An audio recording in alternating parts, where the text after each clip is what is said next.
In 1990, the crew of a Panamax bulk carrier abandoned their vessel in the North Pacific Ocean after a fire in the engine room got out of control. All 34 crew members took refuge in the ship's survival crafts and were rescued without any casualties. In that very year, the crew of a mini bulk carrier was not that fortunate. When their stricken ship took in water in the Baltic Sea, only 3 out of a crew of 28 survived. Investigations revealed that the crew were unable to launch the ill-maintained survival crafts and perished in the sub-zero temperature.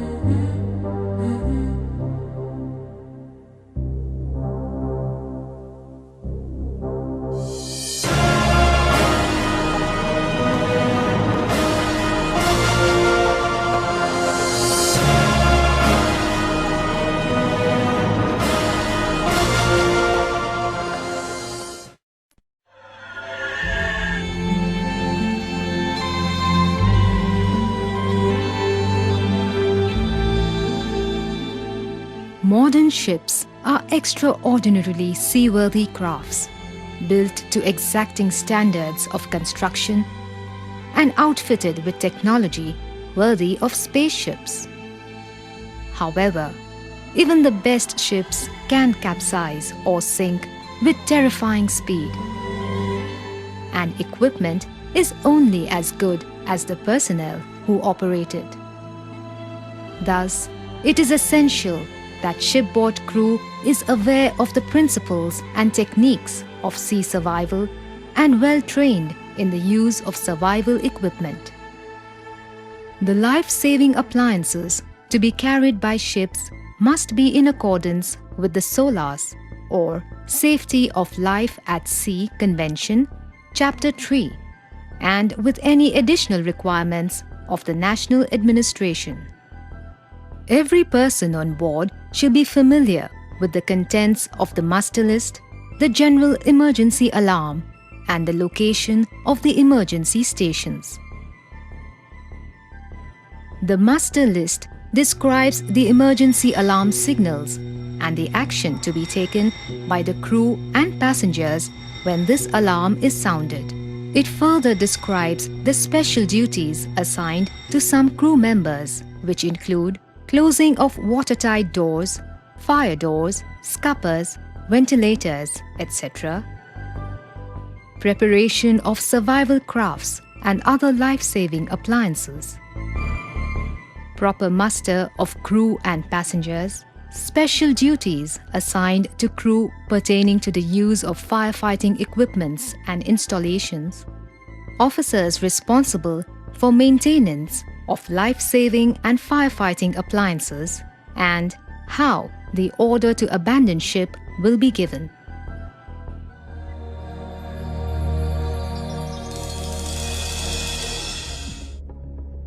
Life jackets will not sustain burning after being totally enveloped in a fire for a period of 2 seconds.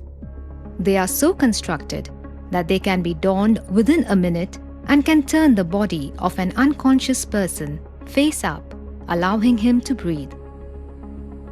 Life jackets are fitted with a whistle and a fixed or flashing light, which burns for at least 8 hours. As far as possible, jumping into the water must be avoided, and ladders and ropes must be used to board survival crafts. However, if it is necessary to jump, the height must not exceed 4.5 meters. And the life jacket should be clasped firmly to the chest by one hand and the nose blocked by the other. Life buoys are made up of inherently buoyant and non-inflammable material. A grab line is secured to the life buoy in 4 loops. Life buoys may be attached with buoyant non-kinking lifelines or self-igniting lights. Man-overboard life buoys, normally located near the bridge wings, are attached with self-igniting lights and self-activating smoke signals. The engine can propel a fully loaded boat at least 6 knots and at least 2 knots when towing a fully loaded life raft. The lifeboat is steered by a rudder, which is controlled through the steering wheel.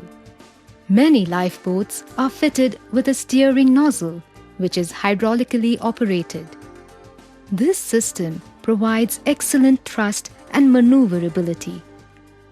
Should the primary steering fail, the emergency tiller is used by fitting it directly over the rudder stalk and disconnecting the transmission system to the steering wheel.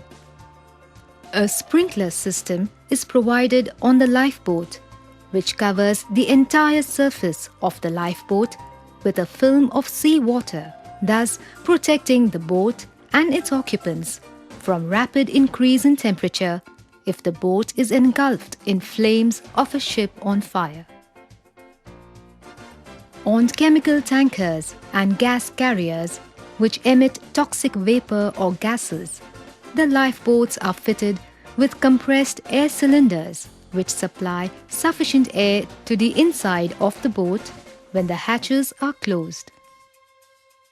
Pressure valves are fitted to maintain the atmospheric pressure inside the boat. Modern ships are fitted with gravity davits which use the weight of the lifeboat to lower it into the water. Lifeboats lowered by falls are fitted with a release mechanism which unhooks the 2 falls simultaneously by the pull of the lever.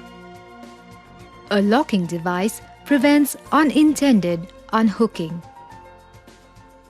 Free fall lifeboats, on the other hand, have an inclined launching system which uses the natural force of gravity, allowing a totally enclosed, fully manned lifeboat to simply slide down a ramp and plunge into the water below, even if the mother vessel has a list of up to 20 degrees.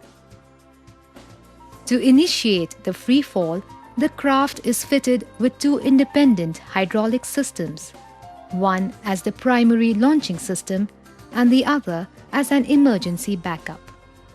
Pumping either of the hydraulic pumps will raise the boat's stern clear of the davit housing, allowing the boat to free fall. An A-frame with a pivot point at the lower end of the launch ramp, complete with hydraulic winch and cylinders, allows for the recovery and launch by wire of the lifeboat.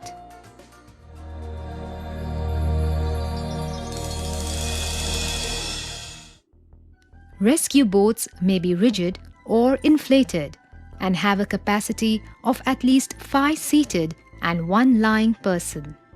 The bow is covered for at least 15% of its length. It may be fitted with an inboard or outboard engine capable of giving the boat a speed of 6 knots for at least 4 hours, or tow the largest life raft on board when fully loaded at a speed of 2 knots. All cargo ships are required to carry at least 1 rescue boat. A lifeboat may be accepted as a rescue boat if it complies with these requirements.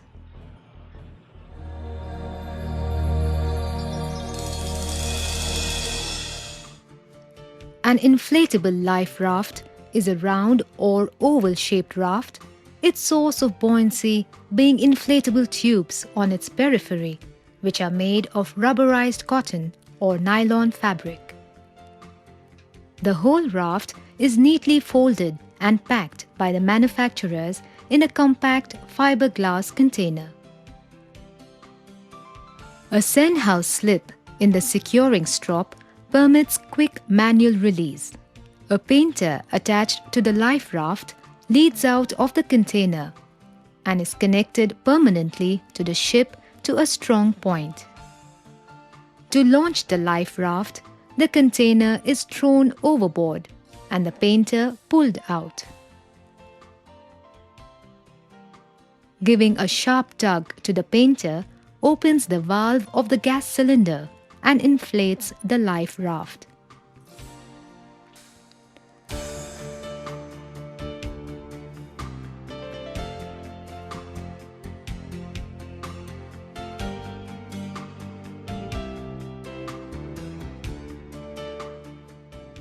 arches for supporting the canopy are also made up of inflatable tubes.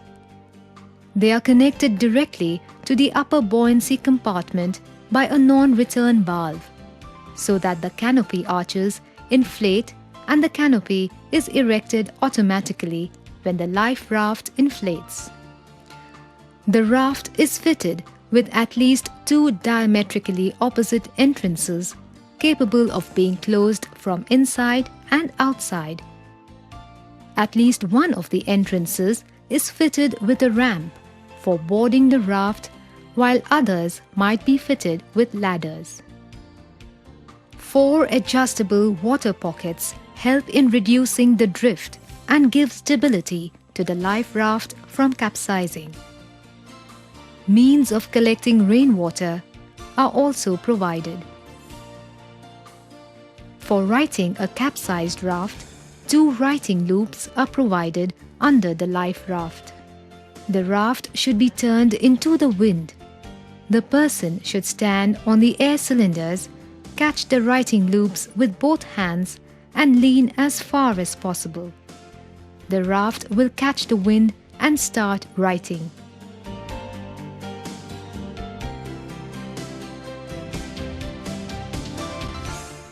A life raft which is secured to the ship's deck using a hydrostatic release unit will automatically cause the life raft to release from its lashing before it reaches a depth of 4 meters below sea level. This allows the life raft to float free on the sea surface, making it available for survivors. Much of the equipment carried in lifeboats and life rafts is the same, except for a few exceptions.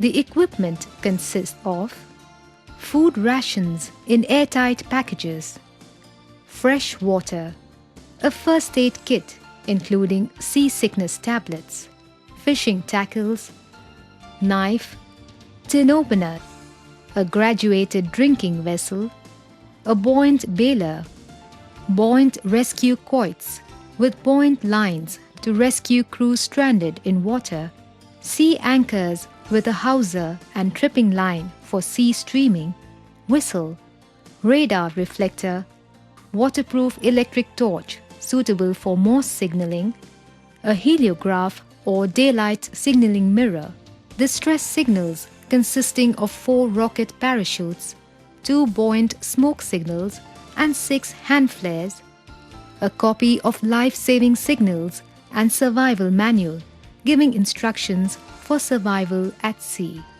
Life rafts carry hand pumps and plugs for repairs.